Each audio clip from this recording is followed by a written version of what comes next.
Welcome to EWN On The Couch, where we catch up with your favorites both on and off the field. Now with the recent Two Oceans Marathon and the boom of trail running in Cape Town, we are very excited to have one of the legends, Ryan Sands, on the couch today. Thanks for joining us. Thanks, yeah, really good to be here. Yeah, how are you feeling after the Two Oceans? Was your very first one, and also a very special one as you started racing it for your late father. He always kind of wanted me to run Two Oceans, and I was always like, oh, it's a road race, I'm a trail runner. But I guess, yeah, when he did pass away, actually, yeah, got his 6 medals, and it brought back so many childhood memories of supporting him along the way. I thought like obviously I am more a trail runner, but I'd like to think of myself as just a runner, and kind of Two Oceans, it's so ingrained in South African culture and Cape Town kind of running culture that yeah, I was really chuffed to be a part of it, and it was a really special experience, and I really loved it, and looking forward to doing another 5 more. And then before that, you've had a busy couple of months. Actually, you did the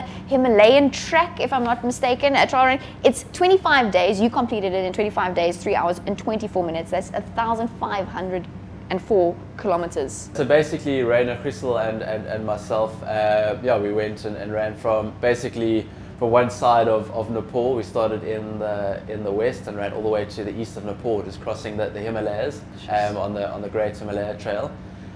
So yeah, it ended up being, I think it was like just under 1,600 kilometers with about 70,000 meters of ascent, and you're running at really high altitudes of like some of the peaks we crossed were just over 5,500 meters. So it was really high and just super remote and wild and rugged.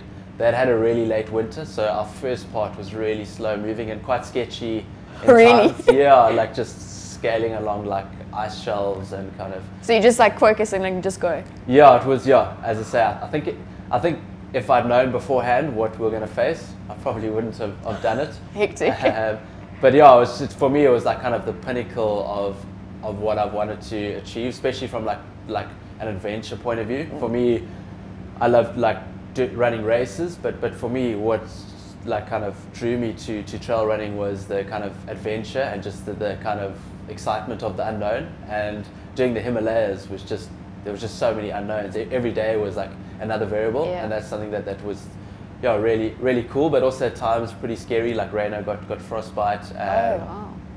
We got chased by some locals towards the end. Yeah, so we had a number of like pretty kind of sketchy situations, but yeah, looking back now, it was a really amazing experience. Yeah. And then coming home, I saw on your social media and stuff, it's the 13 Peaks Challenge, which is, I read, was based on a British round concept. Why bring that to South Africa? Like, why one? I was kind of just messing around one night and like kind of drew a whole bunch of peaks that I thought would be cool to link up on a long run. And then I spoke to one of my running buddies, Kane Riley, and I said, do you want to join me for a run in a few days' time? It should be about 55 Ks. I never really worked out the exact distance. Casual, yeah. So it looked at about 55 Ks, and he was like, cool, but I've got to help my girlfriend move at lunchtime. I was like, don't worry, if we start at 5, we'll be done by like 12 o'clock max. 55 Ks, yeah. Okay. But yeah, it ended up being, we only actually finished at about 11 or 12 that night, and it ended up being over 100 Ks.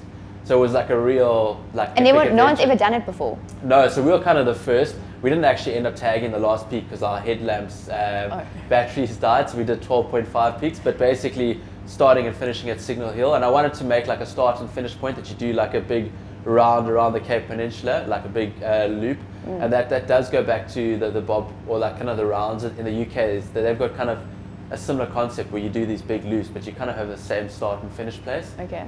So basically 13 peaks now that's grown. It's you start and finish at Signal Hill, and in between you've got to tag 13 peaks in that order. And then in between those peaks you can do whatever order you want. What are some of the key techniques? Because I know it's not just running up a mountain. What are some of the key techniques? And also you mentioned mental toughness a bit early on.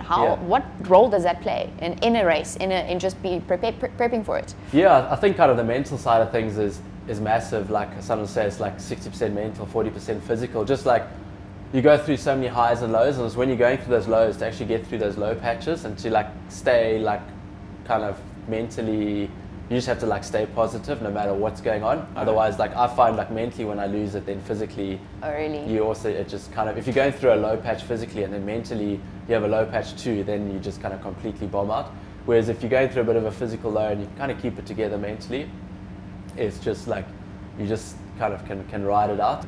And then, yeah, I guess trail running, there are quite a few, like from a physical point of view, like kind of running up a mountain, like small things like kind of when you're running up a hill, maybe shorten your stride, look a little bit ahead, make sure you use your arms as well, not just your legs. And downhill, you don't just look like straight down, you look, say, kind of 5 to 8 meters ahead of you, because your brain like already programs what line you're going to take, and you try and take a more efficient line, so you don't just kind of run over all the rocks. You kind of, if there's a gap, you kind of weave around or kind of go do a more economical line. So there's lots of small things like that. And even, I guess for an ultra, like just pacing yourself, I guess kind of look at Bruce Fordyce at Comrades, just how good he was at kind of being able to like move through the field, and it's something I've tried to work on a lot. Like a lot of guys make the mistake of starting off too fast and then not being able to finish strong, and I think it's so important to get your pacing right and finish strong. Okay, before you go, we have a little game we play, just be honest. Only yes or no answers, all right? No lying, Mr. Sands, all right. Would you be sad if your kid is the one to break all your records one day? No. Is it true that you almost died in the Amazon River? Yes, no. Okay, yes. So does that mean you're afraid of spiders now? Yes. Have you ever come across like an undiscovered creature doing your trail runs? Yes, in the Amazon. What? Yeah, so. Okay, well you survived. Yes, so that's a yes, check. Yes. Okay, is it true that you hallucinated in the Himalayan mountains? No, I don't know. Oh, okay. Not, yeah. And then, is it true that the trail runners in Cape Town have a special WhatsApp group? Lots of WhatsApp groups, so there are lots of different ones. If there was one, I wanted to be invited right now. Yeah, there's like a Tuesday Trails. It's quite a clicky group. Make a note, guys. Yeah. Okay, Ryan, thank you so much for joining us on the couch. It's great to have you with us. Yeah, great chatting. Yeah, thank you. So Ryan Sands, check him on Instagram. You'll get the 13 Peak links all there if you want to take part in it. And yeah, this is On the Couch. Thanks for joining us.